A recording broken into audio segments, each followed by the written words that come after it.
Stepping into the ring, with a crowd of onlookers chanting his name, was a human who looked to be in his late 40s.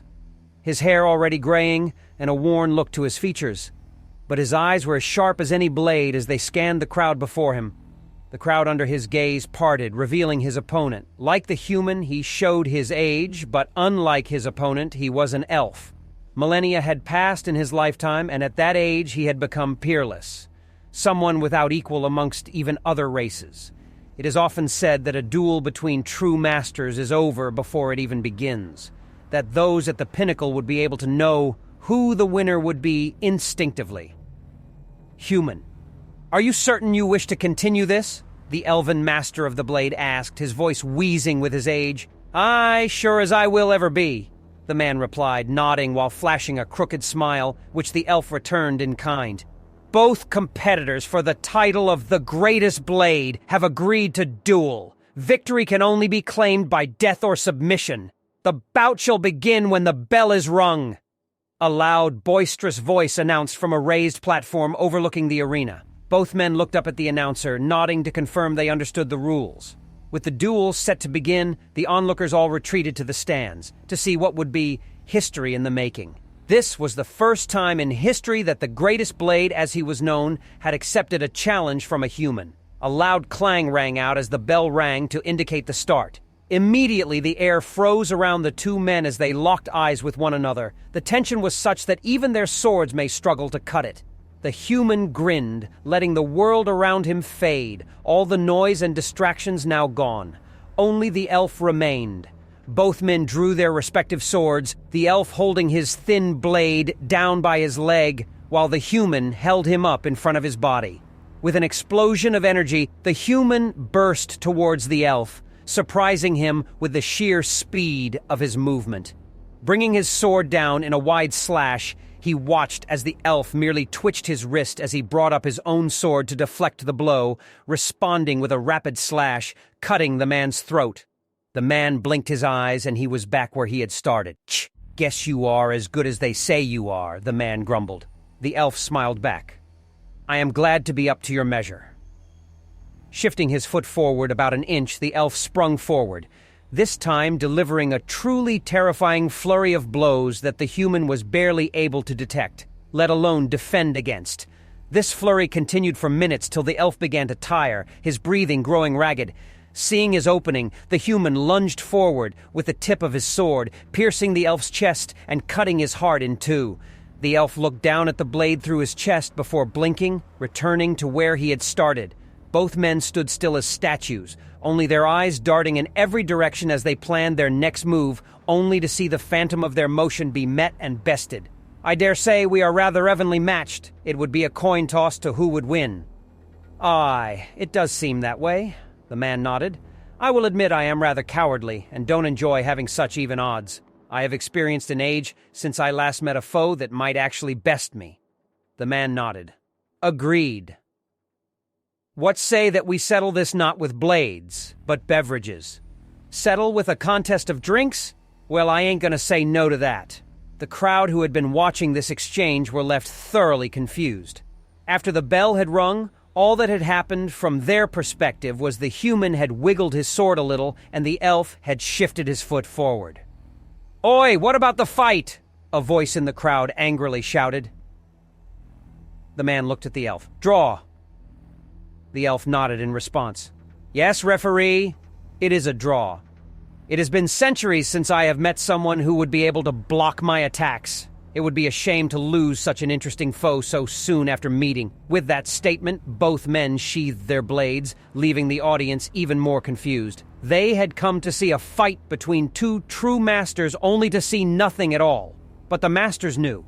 They, like all true masters, could see several steps ahead like in a game of chess. No fool would continue a game when they would ultimately be checkmated. Story 2. Human Hope vs. Human Pessimism. "Human Stephen," Brinru began as he searched for the right words. Stephen replied, looking up at his alien colleague. "I heard from some of the other human crew members you are a pessimist. Is this true?" "I suppose it is. Isn't it better to have a positive outlook on things?" "The way I see it, I far more prefer to be a pessimist than an optimist. Why? Stephen let out a long sigh. It is easy to be a pessimist, and I can always win. Always win? Brinru repeated. Yes, an optimist will look at a situation and hope for the best and can end up disappointed, while a pessimist will expect the worst. I see, so you will be prepared for such an outcome and thus claim victory. Heh, no, Brinru. When I make a prediction, I am either right or pleasantly surprised. That is what I mean by being a pessimist. I will always win. That is an oddly optimistic way of looking at pessimism. I suppose it is, Stephen muttered with a weak smile. The reality is, it is always easier to look for the negative outcome. Is it not easier to hope for a good outcome? Brinru asked, seemingly genuinely confused. The word you use there is the very reason why it is so hard for many humans to be optimistic. Good? No, hope. I was led to believe hope is a good thing. Brinru, hope is like the flame of a candle to a moth. It is alluring, and in darkness it can be what sustains you. But some moths let the hope consume and burn them. I see. So many have hoped and lost. In a way, yes. It reaches a point where many feel that even the act of hoping leaves us too exposed to potential pain. That's the thing about humans, Brinru. With very few exceptions, humans aren't fond of pain in any form. Then why do people still hope? Do they not despair when things fail? Of course they do, but they have the strength to keep hoping. The human will can be indomitable. There will be those who would never flinch in the face of even certain doom, all because they have an ember of hope within them. Where people like me will just give up with a shrug, saying, well, that's what I expected. It is those who hope that will press on long enough for the good outcome to occur. So hope is like a superpower? I think you'd likely fail at that task, Brinru. I'm sure you'd think that. But you never know unless I try, Brinru replied, puffing his chest. Stephen again couldn't help but let his smile grow at the sincerity of his colleague, who wasn't even human. He was so concerned that he genuinely wanted to give him hope. Well, you are welcome to try. I hope you succeed. There, I have already aided your hope supply. Huh, you got me. Now I'm pleasantly surprised. So what's with these questions? It's just my race has no notion of these ideas, so it fascinates me. Was I being a nuisance? It's okay. Better to appear a fool by asking a question than to live in ignorance and be a fool. Story 3. The Last Light of Orion. In the heart of the Orion Arm, a pulsating beacon of humanity, Alpha Station served as the last bastion against the insatiable Xyloxy swarm. Captain Alexandria Morrow, a human with a paradoxical blend of warmth and steel, found herself burdened with the survival of her species. The station, once a hub of interstellar commerce and diplomacy, was now humanity's final stand. The Xyloxy, an invasive hive mind species, had swept across the galaxy, consuming all sentient life in their path. Alpha Station's defenses were formidable, but the Xyloxy's numbers were overwhelming.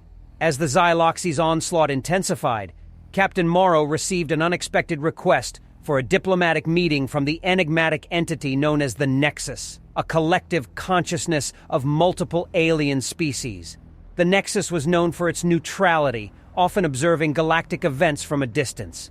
Captain Morrow, despite her suspicion, saw a glimmer of hope. With humanity's extinction looming, she agreed to the meeting. The Nexus, through its representative, an entity compressing an array of floating orbs, proposed a solution, a superweapon that could wipe out the Xyloxy swarm. The catch? The energy needed to power the weapon would drain Alpha Station of all its resources, leaving it vulnerable and defenseless. A sacrifice for the greater good. In a twist that surprised the Nexus, Captain Morrow agreed, not for a moment considering the risk to her and her crew. For her, the survival of the human race was paramount, even if it meant the potential death of those on the station. The weapon was deployed, and the Xyloxy swarm was obliterated, leaving Alpha Station exposed and powerless. In the aftermath, the station was defenseless against the remnants of the Xyloxy. But just as the final attack was about to commence, a fleet of Nexus ships warped into the vicinity, providing a shield for Alpha Station. The Nexus, moved by humanity's selflessness, had decided to break their long-standing neutrality.